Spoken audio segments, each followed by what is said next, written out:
สบายดีพี่น้องสบายดีครับทุกคนวันนี้ก็พอกันที่เก้ามีลงมาทางวัดเนาะอันนี้เมื่อมาจากการย่างเศร้ามือที่สองพี่น้องเป็นการแจกเครื่องคือเก่า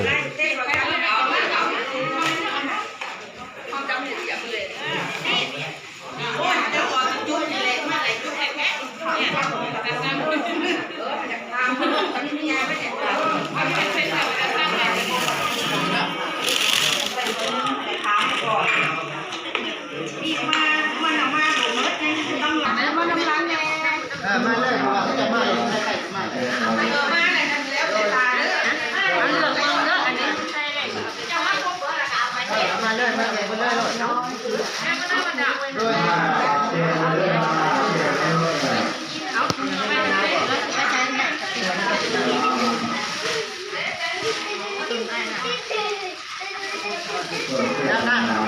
ถ้าไม่ได้ไม่มีเสื้อกันหนาวเสื้อเนี่ยร่มนี่หาเป็นเสื้อกันหนาวที่นี่หัน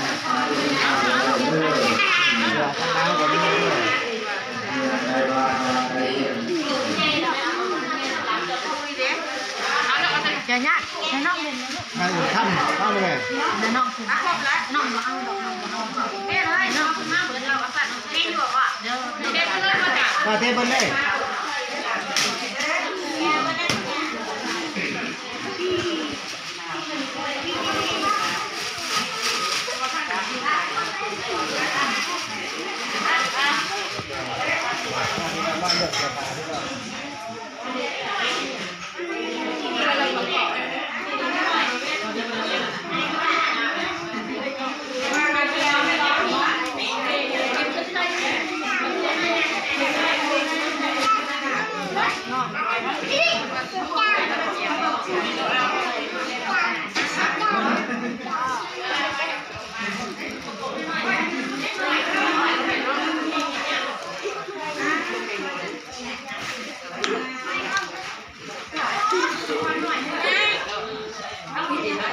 เฮ้ยแล้วพ่อชีวิตไรใกล้เนี่ยคือมันน้อยแท้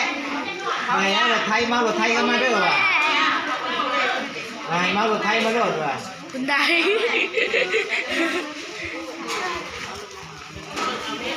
เลือกเอาเลือกเอา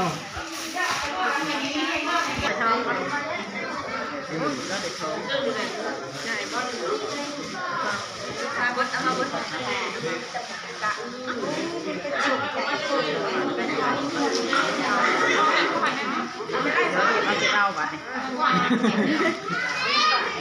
เนี่ยเอาจะไล่ไข่มีดไปเลยมีดใครจะใช้ส่วนวันนี้ก็เป็นบรรยากาศเนาะวันนี้ก็ทางครูบาอาจารย์เพิ่นก็สิได้กลับบ้านเพิ่นเนาะกลับบ้านในประเทศของเพิ่น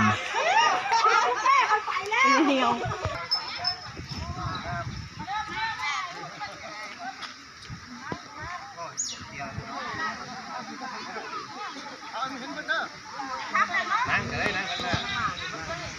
นั่งกันหน้านี่แหละเดี๋ยวมานั่งกันหน้ามานั่งเดียวกันเลยนั่งมาใกล้ๆกันนั่งไปใกล้ๆกันนะนั่งลงนั่งข้างหน้าดิมาขายเลยเป็นถวายที่เข่าให้หนักเลยอ้าวเลยต้องไม่ได้เข่าเลยครับอดมาจาก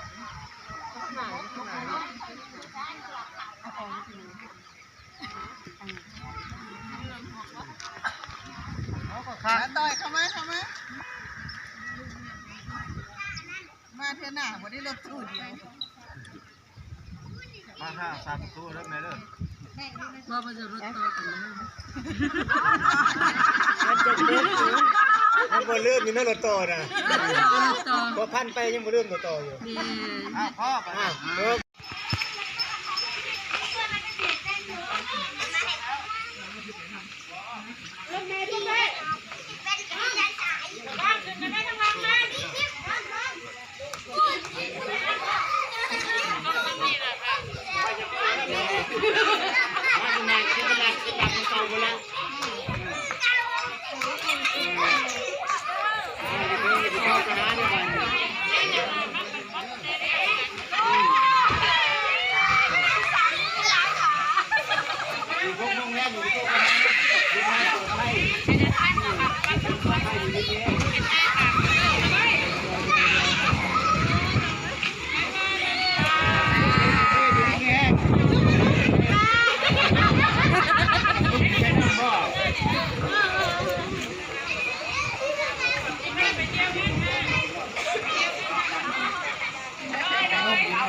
โพเล็กกับมาแม่เล็กกับมาบาทนี่